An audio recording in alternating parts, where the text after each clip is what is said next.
There are about 7 different arufs, and these were 7 different Qurans, or 7 different modes of the Quran. Aruf just translates to mode, that's all we know, right? 7 modes of the Quran, and different tribes were fighting each other at that time because of these different modes. So what Uthman, the caliphate, the governor at that time, he sent out a scribe, he said, hey, these tribes are gonna kill each other. Grab all the arufs, bring them here, I'm gonna standardize it into my one edition, and then burn the rest. The problem with that is that that wasn't confirmed by Muhammad. Like, Muhammad didn't tell Uthman, go do that. For all we know right now, we should still have those 7 modes of the Quran.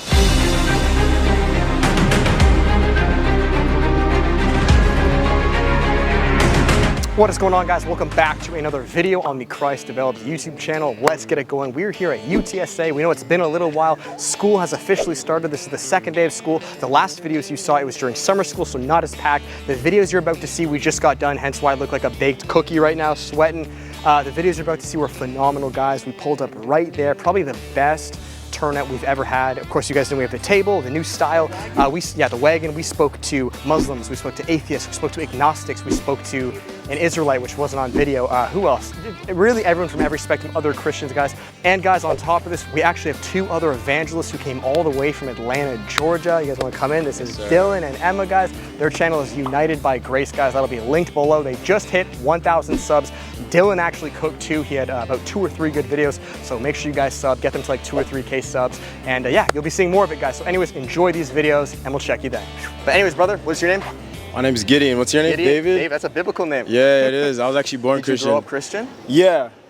This guy has a great YouTube channel, by the way. Hey, good content. Some good... So yeah, you tell him that you said you were a Muslim. How come you converted from Christianity to Islam? Just because if you know the history of the Bible, there's a lot of tampering with the text, Council of Nicaea, colonization. But I read through it, and then I got to the end, and it was very much the sense of now what? Okay. And then I picked up the Quran, and it was kind of like the sequel I didn't know was out there. Okay. So it was very simple, straightforward, made sense. The biggest thing in Islam is Tawheed, which is just an Arabic term, loosely translated means monotheism. Yeah. So back in the day, pre-Islamic Arabia, people had all these different gods. So Ibrahim alayhi salam, Abraham, when he came from where he was at to modern day city of Mecca, where the Kaaba is, I'm still pretty new Muslim, so I may be getting some things wrong. Basically, he built an area to worship God, and that's what, you know, the big black cube is. You're talking about the cube, okay. Yeah, and then the Quraysh, the tribe at the time, they filled it with idols to all these other gods. And they basically said, we still worship Allah, but alongside him, we worship these other idols. And so, in the Quran, there's a chapter called Surah Al-Kafirun, the disbelievers, and Allah basically says, we don't worship what you worship, you don't worship what we worship, you got your religion, we got ours. And thinking about that, that's why I'm not going to try and convince you that what I believe is true. Can I push back a little bit? Just Sure. for the question on Abraham. One thing that's always confused me with Islam is that, I'd love to hear your answer. We know, so you know that the Torah and the Injil, those are previous revelations. You agree with the Bible, right? We know that Abraham, we'll get into that. The OG Bible. Because yeah, Muslims will say not it's a the different modern Bible. day iteration. Yeah. I don't agree with the modern day iteration of the Bible. Sure. But I get what you're referring to. Yeah, we know that Abraham, right, and all the prophets in the Old Testament, they believed in that one God. From the Islam perspective, is this now a complete different God? Would this be the same God, or where's the contention? Same God. All the way from Adam, through Nuh alayhi salam, Noah, through Jacob, through Joseph, all the same. It's just one God, all the way to Muhammad. So how would I be saved then with that one God, with Allah? Define the concept of saved. Oh, salvation. So you're talking Would you about... argue that there's 5 pillars that you have to withhold? So what you're referring to is how would you not go to the hellfire and get into paradise? Yeah. How would I be saved with Islam? Yeah. In Islam, no one's guaranteed Jannah.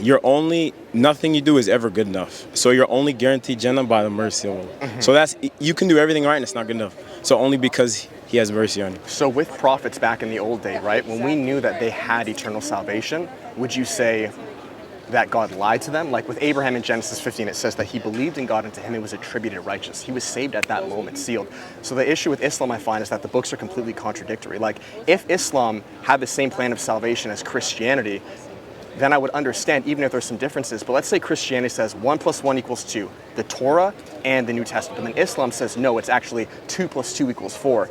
There's just a huge discrepancy. So then I would say is, do you believe that there's a different Bible? Like, where's that problem? Because let me put it this way, we're saved by grace through faith in the Old Testament and the New Testament, but then with Islam it's now, well, we have to keep up these works and we don't know if we're actually saved. So there's just a big difference. I'm not sure you're following. So where's the contradiction in the Quran? Yeah. The contradiction is that with the Old Testament and New Testament, we know that these prophets were saved by putting their faith in God. That's it. No works, no 5 pillars. Where with Islam, it's coming later saying that's not true. You don't know if you're saved. You have to keep up these 5 pillars. So there's a works-based religion opposed to faith alone. Does that make sense? So you're asking, like, do you believe then that's just not the real Bible? So you're asking that were the prophets guaranteed paradise? Yes. In the That's Old what you're Testament. asking? And the New Testament, In the Old Testament, New Testament, Quran, very different things.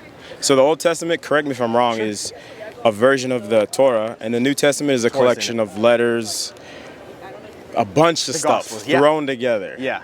So so that's exactly what I mean. Like, why would God change his character within the Old Testament, New Testament, and then the Quran 600 years later? I'll just give you another example, right? We know that God was known as a father, right? Whether Jesus calls him a father, Old Testament prophets, or in the Quran, Allah is not known as a father at all. You can't call that be shirk. You cannot call Allah a father. He's unlike his creation.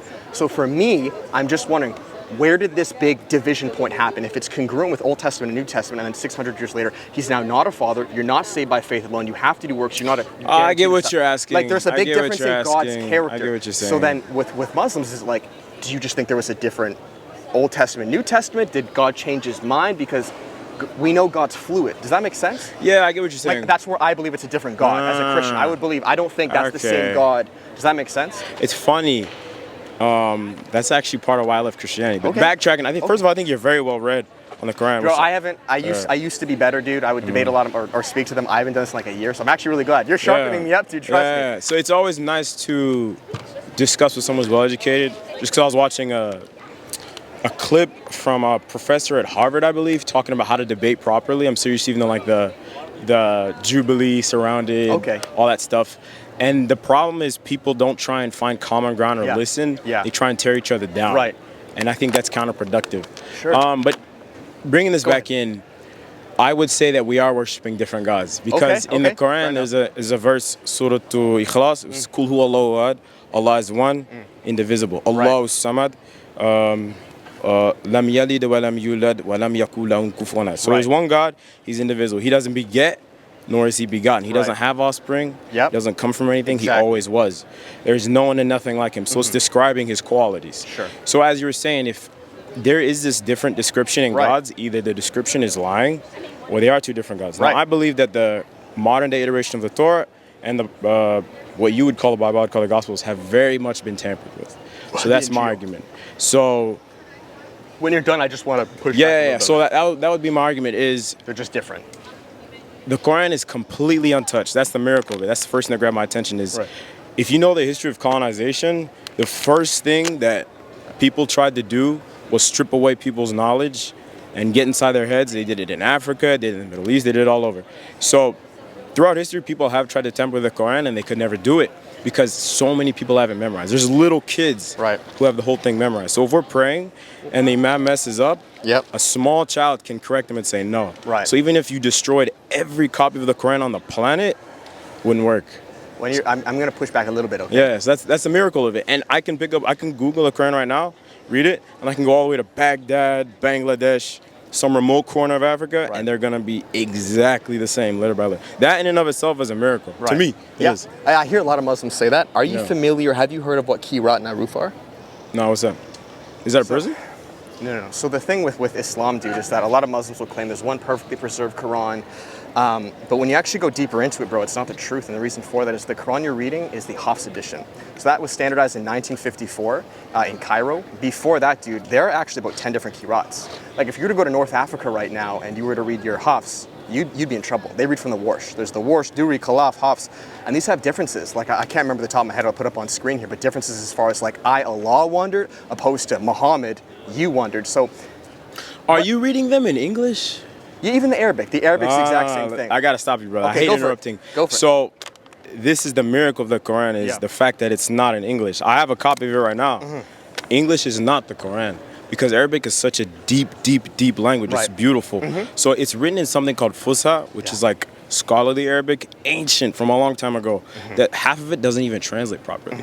For example, in the first line of every prayer we said Alhamdulillahi Rabbil Alamin. I'm listening, by the way. I got you. So Rabb is the word in English you would translate to Lord. Yep. What do you think that word means in English? I know what you're talking about, king and lord, right? That's yeah, like but Israel, in the Arabic, first one. it's so much deeper than that. It's like someone in charge of every single aspect of the world, Right. from the insects on that bush right there to the movement of the planets. So, like, bringing this all back in, if you're looking at an English version of the Quran, you're not really reading it. Right. So until this you was, like study it. Yeah, this was talking about the Arabic, not the English at all.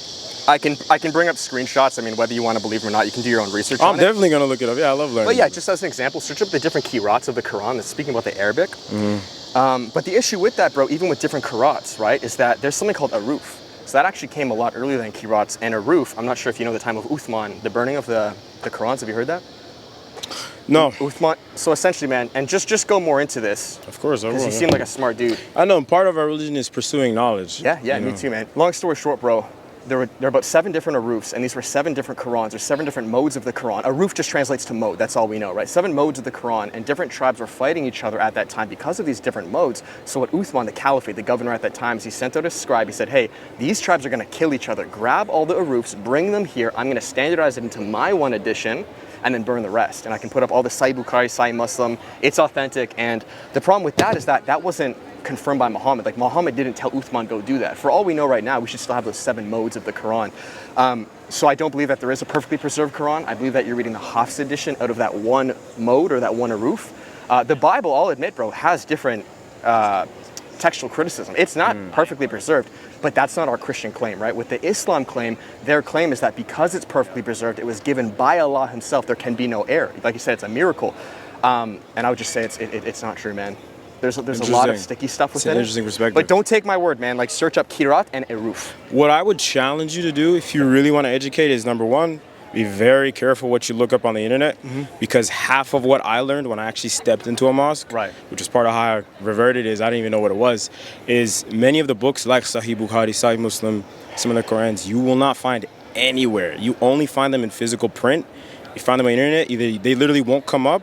Well, you can go on Quran.com, or you can go on Sunnah.com. Even then, brother, if you're going to an English version of the website, especially now with algorithms, Right. political stuff going on behind the scenes, that's what I would say. Not to refute you, but if you really want to educate yourself, and just in general, is always look for hard copies. I would suggest going to libraries. First thing I'll do is you can go to any masjid, any mosque, there's 10 minutes from here. Just be chill, respectful. You can literally just discuss. And part of our religion is why I kind of slid away from Christianity, is we encourage pursuing knowledge. Yeah. But in a lot of churches, unfortunately today, if you read deeply into things and point a question at a religious leader who has all this clout, basically, they won't like that. Yeah, I would condemn that too. Yeah, but unfortunately it's a pattern. But kind of rolling back to what you were saying about the Hafs and everything else. Yeah. First of all, one thing I just want to say quick, imams will acknowledge this. Like, this is not hidden knowledge. Imams acknowledge. yeah, I'm not refuting that. What what I'm getting to is, after the Prophet, peace and blessings be upon him, died, there was a lot of what we call fitna, which basically means division. So if you look at what's happening in Palestine right now, people being genocide, starved, murdered. Sorry if that gets you demonetized, just bleep it out. I can bleep it out. Surrounded by Muslim countries with large, powerful militaries, all this money, they're not doing a thing about it. Right. And then there's white people over here, people from the LGBTQ community who have nothing to do with it, who are out there doing something about it. So just because someone claims to be a Muslim doesn't mean they're acting on it. Now, the second thing I'd say is, I don't doubt that some of those things have happened. I got a lot of homework to do. But if you look at the iteration of the Quran that we recite, that we study today, that version is the same. So I'd say it's the Hafs edition. That's why. But if it was a corrupted version, it would slowly start to change. It wouldn't be the same. That's my argument. Well, there are different versions. That's my argument. Like, if you go to North Africa, they're reading a different Quran. Are they? Yeah. It's called the Warsh edition. Warsh, Khalaf, Durek, depends where you are in the world. I think it's not in the 1950s. It got standardized, mass transmitted the Hafs edition because of all the different discrepancies. But brother, have you been there? Yeah, I have a Quran, dude. I have. No. Have you physically been to North Africa and read the copy? Well, you can pull it up online though. But that's an argument from, like, have you physically met Abraham Lincoln? No, it's different. I get that, but respectfully, I refute you. Okay. Because with written text, especially nowadays, it's very important to be careful where you get your information. Sure, I agree. Yeah. So I got to wrap this up because I got to go. But no problem. All I would say is, people watching, first of all, his YouTube channel, still check him out. Yeah, he was great. He was very respectful. I like him. My point would be, number one, I think any Muslim who's properly practicing strong iman, you're not going to change what we believe. Okay. Number two, very important to educate yourself. Yeah. Because I think Christians and Muslims and Jews have more in common with each other than everyone else. At least we believe in God. Sure. And number three, if you're going to look stuff up, always look for a hard copy, because you'd be shocked at the differences you find between hard copies and internet stuff. So I gotta run, but okay, man, dude, you were great. I appreciate you, man. God bless you. Yeah, dude, we'll chat again in the future. We'll chat again. Chris, man. Chris, yeah, it was good seeing you, dude. Do you want to take one? Or you okay? You're good, man? Thank you. Yeah, all right, brother. You guys take God bless you, man. All right, guys, that is it. Thank you so much for watching today's video. If you guys enjoyed it, make sure to give it a thumbs up, comment, subscribe. As always, guys, if you want to support this ministry, it's myself and my beautiful wife, Mallory, guys. We'll be coming to all these campuses, and yes, we'll be coming to one near you guys. You can gift into the ministry below. As well, there's always evangelism or apologetic coaching if you guys are willing to be a further disciple or an evangelist to get out here on these campuses yourself. We'll finish it there, guys. Check you next video. Till then, much love. Peace.